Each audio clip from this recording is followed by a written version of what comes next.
Lightning like Steve McQueen. I'm in the fast lane when the light turns green. And I built tough, I ain't nothing but grit. Cause I made rugged blood, sweat, and spit.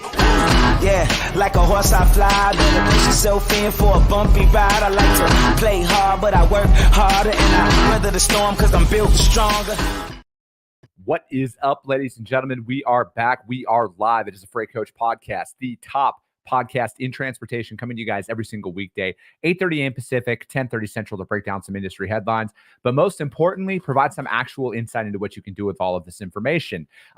We're actually not talking about freight today. I have an organization. It's funny. My literal sister is going to be on the show here. I didn't even know that she was going to be a part of this today, but she's involved with an organization called Have a Heart. And if you guys have been following this show for a while, you guys know that I like to bring on organizations that I personally hold near and dear to my heart, and highlight some of these companies out there, organizations, and what, where you can reach out to if you guys want to donate money, or if you guys want to be a part of a cause that's out there. I recently had Convoy of Hope on the show, to help out with some of the storm areas down there in Florida and everything else. And, I've had the Make-A-Wish Foundation on this show as well.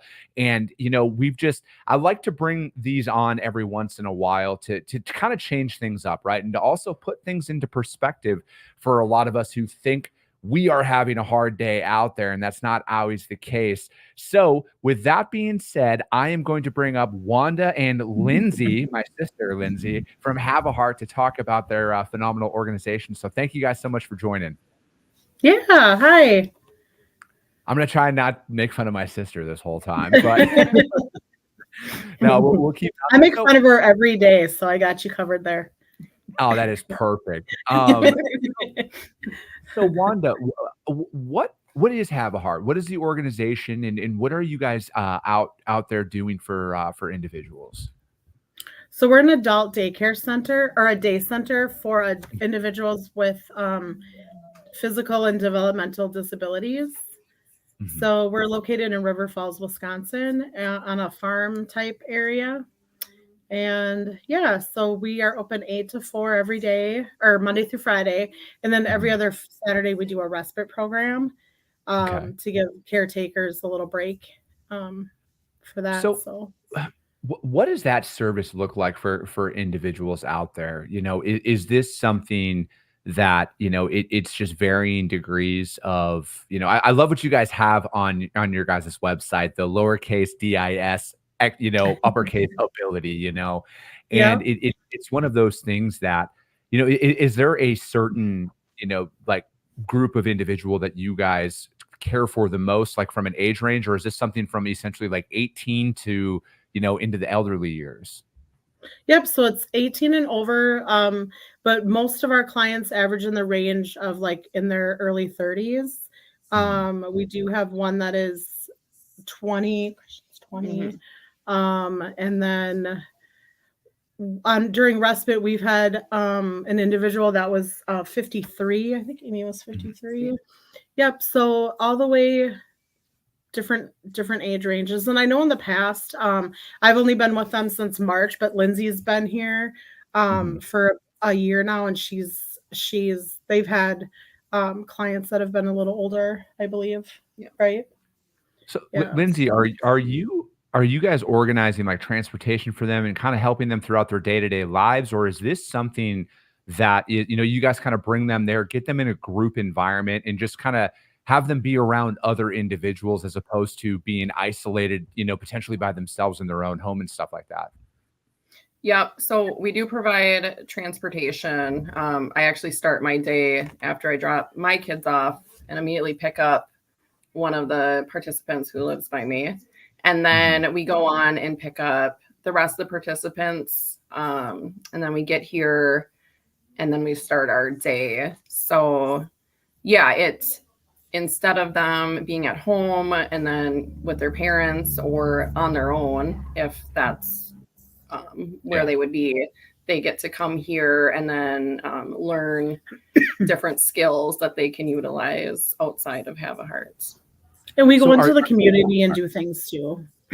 So what does that look like, Wanda, then for going under the community? Are you guys bringing them to, local attractions, because I know obviously being in Western Wisconsin, dairy farms, everything else. Are you guys going out and doing activities? And it's not just, yeah, you guys are out there having a milk house. Yeah, so we go bowling. We went to the Twins game in the summer. That was a fantastic day. Mhm. We go to the like corn mazes, and today we're gonna go to Culver's Nice. and have. So it kind of helps them get out into the community and learn different skills of how to like order food and pay for it. Mhm. In an outside environment with other people, kind of behaviors and stuff like that. Um, Bowling, parks. What am I missing? So I was gonna say a lot of Yeah. it is, getting them involved in society, right? Like you were saying, like Yep. having them go out there, order their own lunch, and and just be around it. Yeah, and just no, because to me it's things that we do that, and again, I'm not trying to like separate anything, but like what a lot of us do in our day-to-day life that we just take for granted, essentially, like the ability Mhm. to walk around, the ability to run, the ability to do all of those things that there's individuals out there who that would be like the greatest day of their lives right now. And I like to talk about putting those things into perspective for others and why it's like, because for me, obviously I'm sure you, Wanda, a lot about Lindsay and I's, family and, and kind of our history with a lot of this. So like a lot of these are, it's very, very personal to me. And, to Yeah. have organizations like you guys out there working with others, because it's like, in hearing from, because I've had the Make-A-Wish Foundation on as well, and in hearing from them that, because I guess we were kind of isolated in a sense that, Lindsay and I's brother and sister-in-law were so involved with our nephew and still are very involved with all of that. And that's not always the case, right? So it was in a lot of the discussions that I've had out there is that was almost an anomaly. Like it was almost a rarity to have a family and a group of individuals who were that involved in our nephew's life like that. And I think like with what you guys are doing to give that, that sense of, I don't want to even call it normalcy, but like that sense of community, that sense of belonging, of, Mhm. a place that anybody can look forward to going to every single day. So where, the isolation is not a real thing. Right. Some of our participants refer to it as school, and then Mhm. some refer to it as their job. So Mhm. Lindsay and Millie started doing where they each have like a chore or a life skill that she's implementing. So every day they're going to do something like clean the windows or sweep or load the dishwasher. They also started a snack club. So every Wednesday, one participant will get to go into the kitchen with a staff member and then make a snack and then serve it to their friends. So it's just learning those kind of things. The little things like stirring batter in a bowl and putting something in the oven or loading towels in the washing machine, different things like that. So yeah. Are I was what is your guys's as an organization, what are some of your guys's biggest challenges out there? Is it the consistent funding of things? Is it, Mhm. the ability to have, like have facilities who are welcoming to, having your group show up and stuff like that? Like kind of walk through some of those from your position, Wanda. What are some of the biggest obstacles and challenges that you guys go through on a day-to-day basis? Yeah, it's fundraising is kind of an ongoing thing that we're trying to do. We're having a dinner dance in our barn on November 2nd, a fundraiser for that. And then just doing little things, getting out in the community and getting our, excuse me, our name out there when we go to places like brushstrokes on Wednesdays, just meeting up with other organizations like ours and having them just participate in dancing and what did they do there? Like a movement, not yoga, but kind of, and then just doing that like an art project. What else was I gonna? I had something on my mind I was gonna say, but Yeah, it's just one thing I've noticed too is that there are quite a few places that are not like wheelchair accessible or friendly. And Yeah. you don't really realize that until you are pushing someone in a wheelchair or watching them. And you have to like have other people hold the doors open or lift their wheelchair up onto the sidewalk because there's no ramps and stuff like that. So that's been very eye-opening for me. No, I mean, I literally witnessed that last night. I was flying back home from Florida from a work trip, and I was laying over in Charlotte, and it was a very high grade ramp. And this individual, like, again, I stood next to him. I asked him, I'm like, hey, look, do you want me to stand next to you in just in case? Like, I don't want to step in and do it for you because I don't like he's a very able individual, but it was Mhm. steep, right?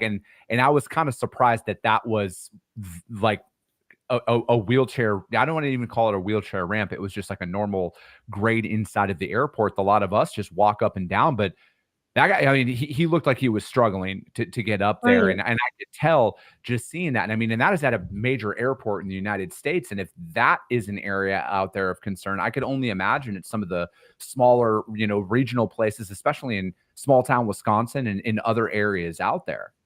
Mhm. Yeah, it's kind of eye-opening and a little disappointing if I should if I do say so, but I do understand that those door things that you put the buttons you push and stuff. I know that's expensive to install and everything, but I don't know, just being more aware of that No, and is and kind and of and that's exactly it, right? It is about bringing awareness to a lot of things because for every individual out there, again, we don't think about this stuff, right? Because we just go about Mhm. our day and we're not having to worry like, how do I get up this? Again, we step up over a curb like it's a normal occurrence, but that is a Mhm. insurmountable obstacle to some individuals that are out there. And then especially if that the wheelchair button for the door doesn't work, then what are they going to do? Are they going to sit outside? What's the weather like? Is it in the middle of winter in Wisconsin when that's happening? Is it in the dead heat of Arizona over the summer? Like those are again, Right. it's like it might be expensive, but like regardless, we as a society need to take that and bring a lot of that stuff to light, bring it to people's attention out there because yeah, I'm trying not to go off on a tangent here about that stuff. That's okay, I It, could do that too because it kind of upsets me, but it yeah. is it's extremely upsetting, right? It's Mhm. extremely upsetting, and then a lot of people walk past that without notice and stuff like that, and it's so. Hold on, my friend Robert here has a question for you guys. He says, "Where do your guys' clients live in the evening? Are they with their families in group homes? And then how is all of this funded?" So all of our participants now that we currently have, they have families parents that they live with, and guardians. And then what was the other question? Oh, sorry. He was, he lives up in Canada, and Oh, there was like a kind of facility out there to reduce, homelessness and everything else that comes along with it. yeah. So it's funded through donations and then just the participants coming um, through, Yeah. to have a heart and stuff to submitting their billing. It's funded through Medicare and their Iris and inclusive programs and stuff like that. So No, through the definitely. state. So, I Yep, mean, state funded. is there, any of your maybe is there any resources out there for an individual who might be homeless, right? Like, have you guys ever encountered anything like that? And are you guys working with other state agencies to get them shelter, kind of throughout the day? Or is that something that's not necessarily a part of what you guys might do? Not really something a part of what we do. I did get a phone call a couple months ago Mhm. from a guy who was concerned about his mother being homeless and thought that we were an organization that could help out there. Um, I just had to tell him, we're a day program, and if things fall right for that, but otherwise, not we're not like a housing or anything. We used to have a group home. Yeah. That closed down, I believe, a couple years ago. Another program took that over. So some of our participants lived at the group home that we owned, and then they would come here during the day. Mhm. We no longer have that group home, so We're just Yeah. 8 Okay. to 4. Yeah. Was that like just due to consolidation, or was it budgetary reasons, or what happened with that? If you don't mind me asking, of course. Yeah, I think it was budgetary. It was I think it closed down during COVID, or was it open a couple years? Yeah, I think shortly after, maybe a year or two after. Yeah, I think COVID kind of had an impact on that too. And yeah. Okay. So how are you guys out there actively fundraising for your organization? Because I think it's one of those things. And when I had the Convoy of Hope on my show here recently, and they work with storm and disaster relief, and everything else, amongst other things. And it's the constant funding, because they're like ultimately like, hey, we have the resources for like food donations, food and stuff like that. But it's just about the funding to make sure everything's going right ultimately. So how do you guys attack fundraising like that, Wanda? Are you guys running drives? Is it something that, you guys have something on your website to kind of check out? How are you guys kind of getting your name out there? And again, like, this is also another reason why I love having organizations such as yourself come on this show, because press is expensive, and just even having any form of social media reach, to help you guys get your brand out there it's instrumental, ultimately, because there's not necessarily a marketing budget that goes along with some of the smaller organizations that are out there. Now, I know some of the larger ones have marketing budgets. You see them advertising on TV, but there's organizations such as yourself. So how do you guys attack fundraising? Is it going around to local businesses? Is it running drives? Are you guys partnering with other companies? How does that look? Well, we've done we're pretty small town here, so we've done like meat raffles, and we've done we recently did a beanbag tournament with the Hudson Lions Club and the River Falls Lions Club. My husband is the president of the Hudson Lions Club. So we got together with them, and then the River Falls Legion hosted it. Had a beanbag tournament and a silent auction. And a 50-50 raffle and stuff. So that was pretty good. The meat raffles we did. I know in the past they've tried to do like a garage sales and stuff. We're doing on November 2nd, we're gonna have a dinner dance. I mentioned that before, in our barn. Lindsay kind of spearheaded this, and it'll be fun for everybody. We're looking for people to buy up some tickets to sponsor participants to come. Those are $25 and $20. So $25 gets you a participant and their parent or guardian, dinner, drink, music, pictures, all of that. We've gotten the food has been donated or paid for. Like, we have to get porta potties because we can't have like all those people using our facilities here. So that was donated. It's just the small stuff that people have stepped up to do. I don't know, Lindsay, if you want to talk more on it, but I think you pretty much covered. What else have we done for fundraising? We did the golf tournament. Just sponsoring like golf holes to get our name, or a hole, I should say. Not multiple. Just to get our name out there. And then we did end up receiving some money towards that, since Wanda and we sat out there for, I don't know, 5 or 6 hours at a hole at a golf. In the humid 90-degree, not your 115-degree heat, but hot enough for us. So just keep trying to do that kind of stuff. Posters, flyers. We've reached, we get involved with other community or with other businesses or organizations that kind of help, bring us all together and get the word out and stuff. So we're small town, so it takes a lot of effort. Yeah, absolutely, right. And it's when you're saying it's $25, for the participant and their guardian to come along with, how many of those donations are you guys looking for in total right now? Are you guys looking for 10, 20? Do you guys have a number already kind of laid out like that, or are you just looking for, really anything helps? I know ultimately at the end of the day, but do you guys have a fundraising goal set up for this so we can get the audience here on the show, and then in the post episode of it, we can continue to post that stuff out there and help try and raise additional funds for you guys for this event? because I know obviously I know a lot about this, and speaking with my sister here about having the adult prom and everything else, and it's an amazing event. Again, it's just getting dressed up and doing something is, we might do it once a month, once a week, but this is like a very, very big deal. And I think that, the community to be able to, to step up and help with this. So do you guys have any fundraising goals set up for this event? We have a 100 ticket goal Okay. that we'd like to sell 100 tickets. So currently, I think we are at 40-ish.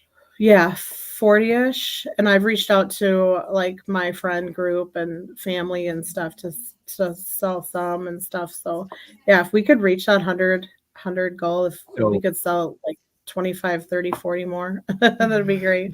You have 40 Or even sold, go and above that. you guys have 40 sold, and you guys need 60 more then? Yeah. Is what you're saying? We'll see. Yep. Okay, Sure. perfect. So we need to raise $1,500 is what you're saying. Yeah.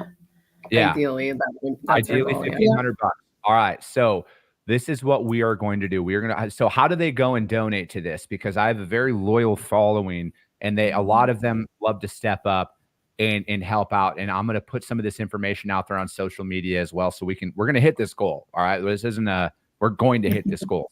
60 tickets, $25, $1,500. So how do they do this? Is it just haveaheartinc.org, and then is there a specific donation link that you guys have created for this event? So on our Facebook page, Have a Heart Inc., I've created an event, and on that event page, there's a link to the tickets. Okay. And then on our website, there's a donation QR code that they can go to and do that. And in the memo of the donation, they can just put like Halloween dance or something like that. And our website is haveaheartinc.org/donate, which you have up there right now. Yep. Yeah. And people can go directly to this, and otherwise they can check you guys out on Facebook and donate directly on there. And yeah, I'll create a just like obviously with after the episode airs, we'll upload that link into all social media posting and podcast postings that we do out there to continue to drive this out. And we'll run this for these next couple of weeks. When is the actual event for this? Was it November 2nd, you said? Yep, it's November 2nd. So anything up until then is great. And what was I going to say?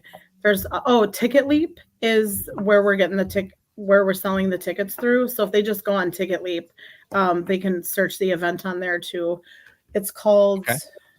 I was going to say, after the show, Lindsay, just send all of that information over to me, and we'll put that out there, and we'll run some social media posts. We're going to hit the $1,500 bucks. All right. We're going to do that. We're going to hit that. I'm going to post this out there, and it's going to happen. Okay.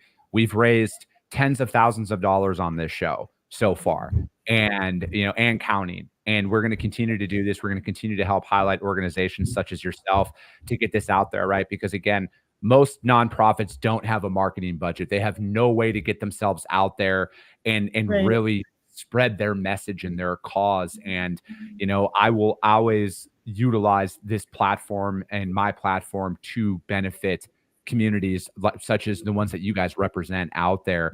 And we're going to continue to do this. So we're going to raise $1,500 bucks. All right. It's going to happen. It's going to happen over the next couple of weeks here. I'm going to post about it. I'm going to talk about it as much as I possibly can. And we're going to hit this goal. All right. And this community that listens to my show has, just for Lindsay and I's nephew, they raised over $10,000 just in that. And it was within a 7-day period, and people step up for that stuff. They step up for that stuff. And, and that's just what I'm going to continue to do as this platform continues to grow, is to help organizations and partner with organizations such as yours and others to help you guys raise the necessary funds that you guys need to operate.